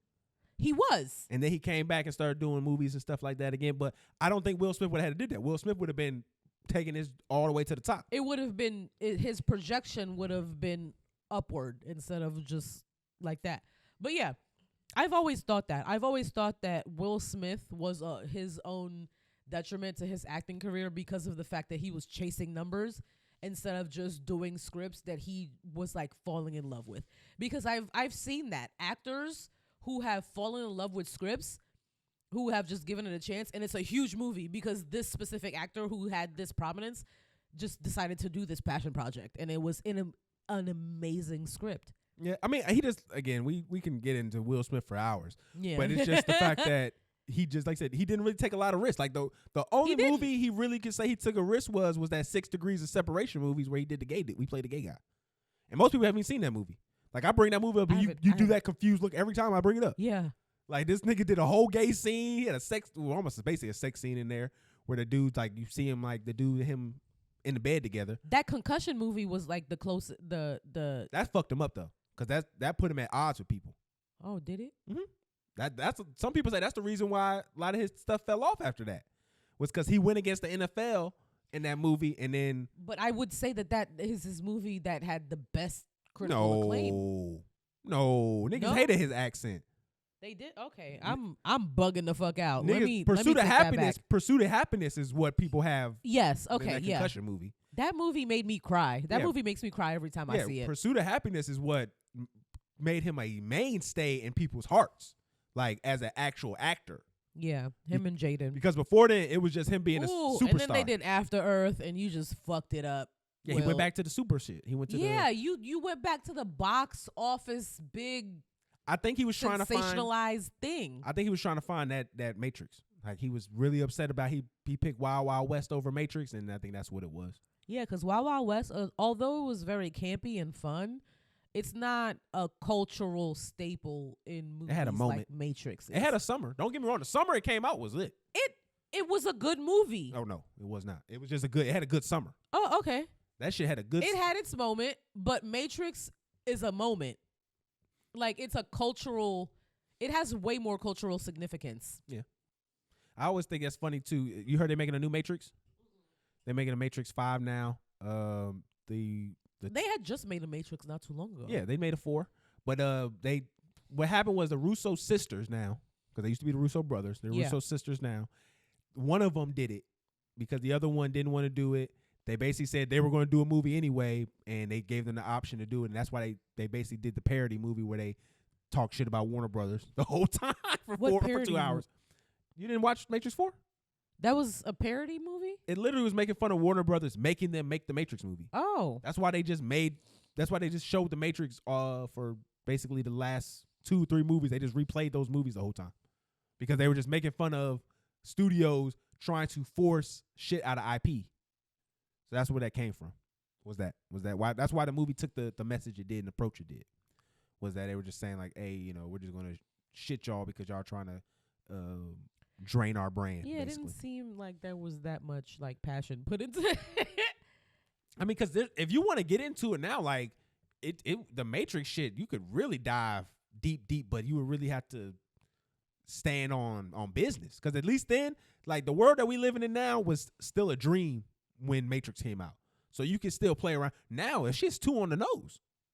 Like the shit that you can do it would be real shit. Like you would feel bad that you might have given someone an idea from this movie to really do in real life. I think that's why we have a lot of the satire has drained so much now, because people are scared of like, what if I give somebody the idea to do something? Because everything feels possible. That makes me think about that other show that we watched on Netflix. Talking about the stuff about the 4chan, yeah, QAnon. Really quick, all of that like conspiracy stuff that was happening during the first Trump election, I didn't know that was basically like memes, like another deep underbelly garbage part of the internet that just made this shit up. The whole Pizzagate, the whole Trump saving children from pedophiles, like all of that was just jokes that these white boys on 4chan took to 8chan. That was apparently a thing I didn't know. Yeah. And then they were just spreading lies on the internet until it got to people raiding the Capitol. And then there was this one clip of it was a journalist, and he was at the Capitol and he was asking a bunch of different people like why they're here and why they think that there's corruption in the government, and everyone was just giving like a off the wall answer that had no backing. Like there was this one guy was like, well, there's obelisks and that's basically the devil's dick, and why are those in the government? And then there was another one that was like, well, Hillary Clinton is selling kids, and blah. It was just a bunch of random nonsense.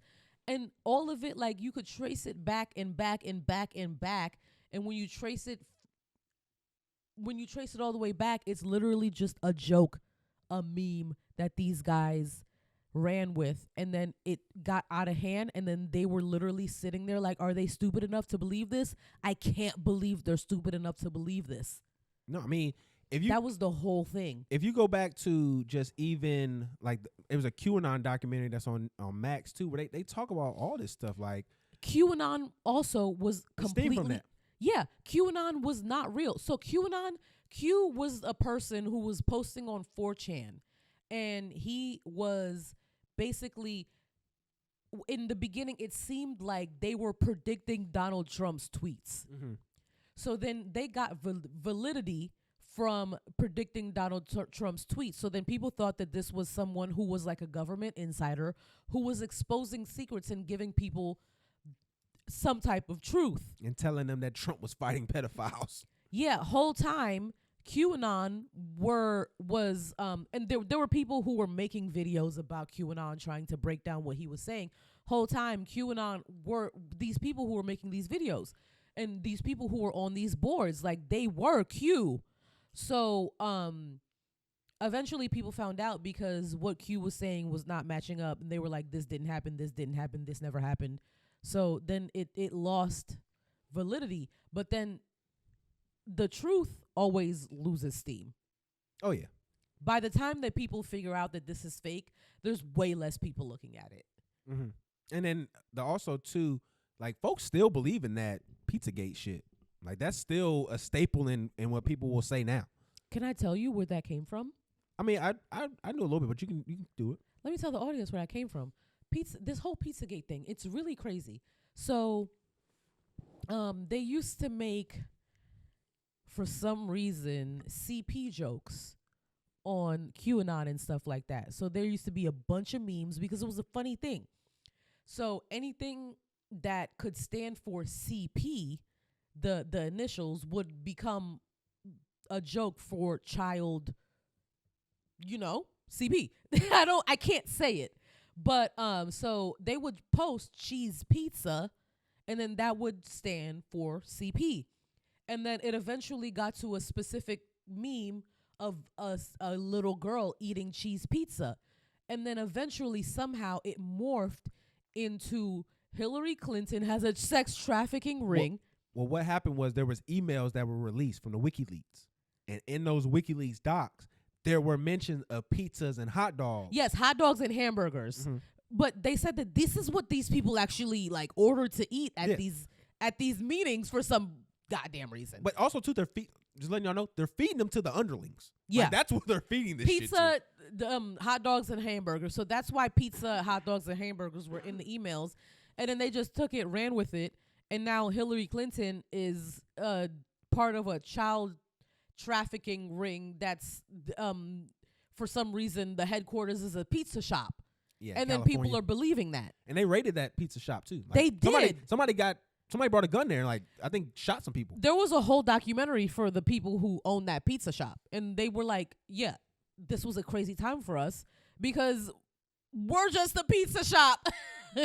Like there wasn't even a back. Like they said there was a back room in the pizza. They was like, no, it's not. Like you could come here and investigate. Yeah. They used to call the police on that pizza shop and all the time.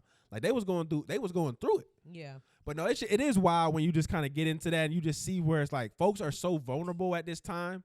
It's way worse than when we were little. Like it was way worse when we were young. Like I remember when the short change documentaries about 9/11 came. Niggas didn't rally the same way niggas do now. No. But people are so deranged, and our education system has failed people to such an extreme degree that you allow these cracks to come through. Like I said, No Child Left Behind failed a generation. I'll say that over and over again. The internet allows you to just stay in your own little bubble of confirmation bias. But it's not just the internet's fault. It's people's inability to want to read and comprehend information and also have common sense. Our attention span is way too short. Like it's just like why niggas fuck with the Terrence Howard shit, because it just sounds like it makes sense. Yeah. The 1 × 1. Oh, it's 2. Yeah, it's one of two. It's 2 things there, so it has to be 2. Like it's multiplying needs to mean that more happens. More. Like, come on now. And that's where again people are that's not literally a comment we got. Yeah, that's why it rang true in my head there. But no, it's just like I said, we have a bad group of people where we just don't invest in them the right way. It's really sad, and then we wonder why we get the outcomes we get. All right, let's get into This little Honey Boo Boo clip. So I don't know if you knew, Honey Boo Boo is back. She's been back since February. I wouldn't know that Honey Boo Boo is back because I wasn't. So if you weren't there in the early 2010s, there was a sensation that took the internet by storm. Honey Boo Boo. This fat little white girl. And for some reason, she was quirky and people just liked her. She was sassy as fuck. And people just wanted a piece of the old Boo Boo. So she's Pause. back. That's not. I don't like that. She's a girl. I can say that. She's a girl, and she's grown as fuck. She was a child. She's grown as fuck now. She got a Negro boyfriend. Of course she does. You know we don't respect ourselves. You know niggas love them a fat white bitch. You know one that's on TV too. Shit, sign me up for that weight train. All right, so right here, so the neighborhood talk says, "OMG, Honey Boo Boo and her sister Pumpkin go off on Mama Juna Mead amid their financial battles. You're not a supportive mother. You lost $500K to a bag of fucking crack, bitch." Is I don't hang around no thief that gonna steal my money now. Tell him, honey. You was the one who stole it, so you need to pay me my money back. Talk about it. $35,000 could have paid for 2 semesters for Lana. But this is the truth. If she was gonna stay in Colorado, if Draylen gets done Wake and it up. sentenced to a year, are you really? You're being negative, bitch. You're not a supportive mother. Point blank, he's gonna get every will be. Probation. I'm worried. Spending $10,000, her losing the $10,000 had me back. Wake it up. Who cares? It's investing in your daughter. You lost $500,000 to a bag of crack, bitch. Damn. God forbid I want to drop out of college and waste 10 grand. What I do with my money is what I do with my money. I don't tell y'all what y'all do with y'all. Like, here, Lana, here's 35 grand. Yeah. If Mama wants to have like a relationship with me, it's Yeah, I'm not. Hold on, here's She's another the reason clip. you're famous to begin with. God, Honey Boo Boo is right built now. like shit. I don't know how the I'm gonna pay for college. Honey Boo Boo be like Boo Boo. Honestly, Mama, I don't.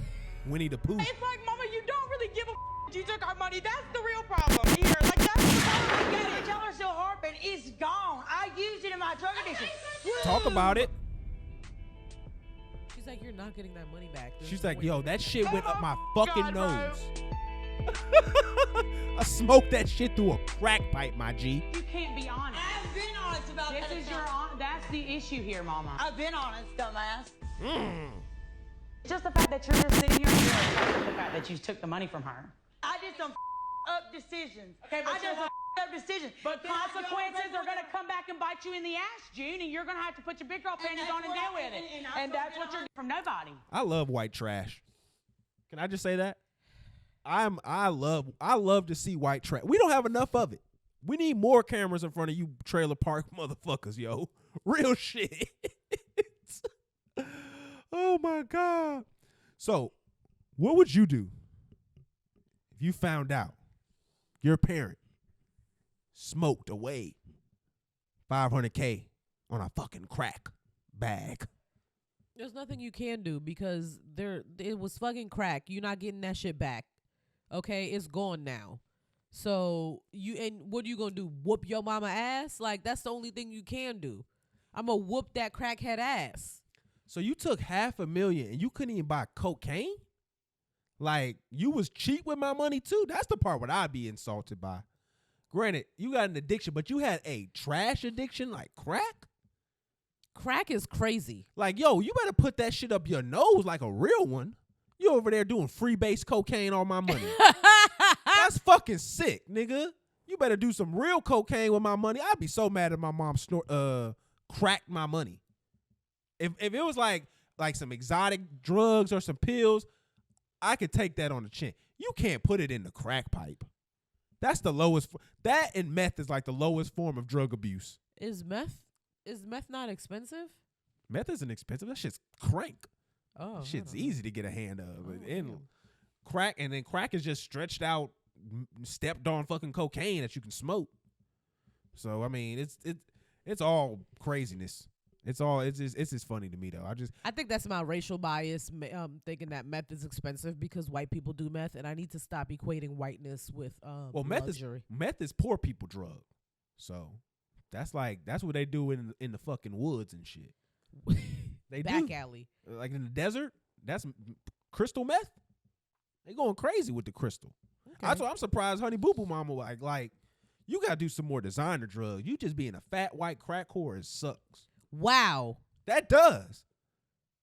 Fat white crack whore is crazy. I like that suck. sentence, that sequence of words. I like it a lot. Like it makes my brain tingle.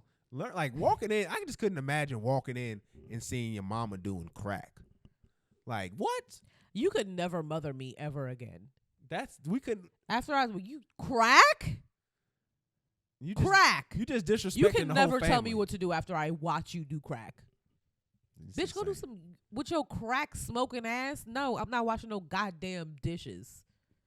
You smoke crack. Go wash your fucking pipe, bitch. Dirty ass pipe.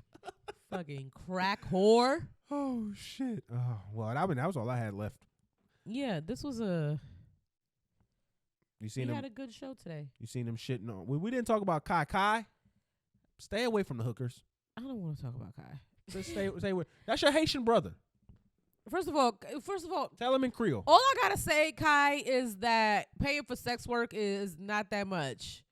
It's not that big of a deal. You should have been like, "Yup, I paid for exactly how much I thought the pussy was worth." Done, and it would have been done. But the thing about it is, and we don't gotta stay on too long. That was your girlfriend, dog. That wasn't no sex worker you was buying. You was doing streams with this bitch. You was having public conversations with her. This was? Yes. She was on his platform? Yes, she was streaming wow. with this nigga. I don't know if she was I on didn't his know platform, but there's videos of them streaming together. That was his girlfriend. He liked her. He just couldn't be public with her. But I understand her body was doable, but her face was like a broken record. Yeah, she like that shit was cute in something the I would face not want to play at all. But I can understand why that nigga loved her, bro. Did you see them pictures with him cuddling up? That was his bitch. He was safe. knocked out. Yeah. He was safe around her. Yeah. So you got to get out the amp house too, dog. You can't. I feel like you can't sleep there. The amount that you tried to like prove that you didn't pay this girl for sex, like, only proves that you paid this girl. My thing for is sex. this: he was giving her money because he loved her, but he just couldn't be open and public about it.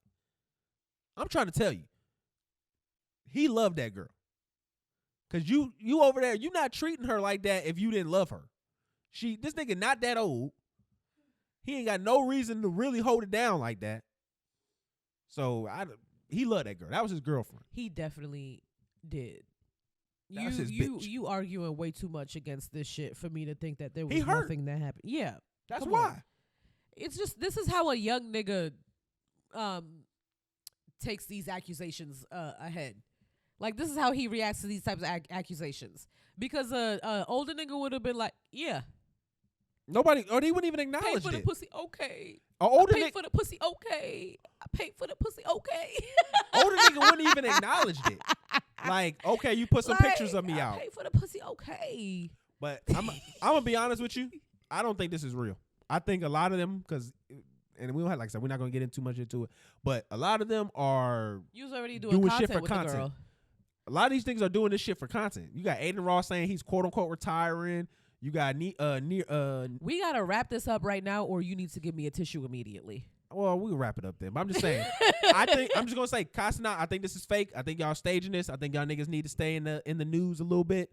And I'm on to y'all shit. I'm on y'all ass. I feel like you was in the news enough after being in Jamaica, not giving it up. It's part of the way game. you supposed to. It's part of the game, man. It's part of the game. It's part of the game. Niggas was mad because you was daggering the bitches and not busting wines like you supposed to as an actual Caribbean man, sir. No, you brought that Asian boy with you. They knew what kind of time you was on.